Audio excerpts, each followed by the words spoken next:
بسم اللہ الرحمن الرحیم۔ تاریخ کی زبان کے ناظرین السلام علیکم۔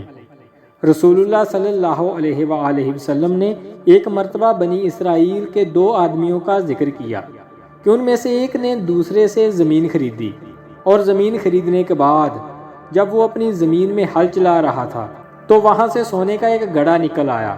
وہ بھاگتا ہوا اس شخص کے پاس آیا جس سے زمین خریدی تھی اور کہنے لگا، یہ سونے کا گڑھا تمہارا ہے اور میں نے تم سے زمین خریدی تھی، یہ گڑھا نہیں خریدا تھا، لہٰذا یہ گڑھا تم رکھ لو۔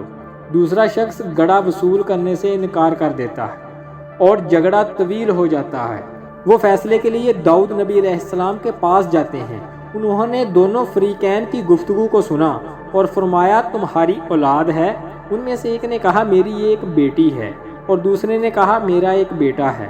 تو حضرت داؤد علیہ السلام نے فرمایا، لڑکے کا نکاح لڑکی سے کر دو اور یہ مال ان دونوں پر خرچ کر دو، اگر زیادہ ہو تو اللہ کی راہ میں صدقہ کر دو۔ سامعین، اگر ہماری یہ ویڈیو آپ کو اچھی لگی تو اسے لائک کریں، کمنٹ کریں اور ہمارے چینل کو سبسکرائب ضرور کر لیں۔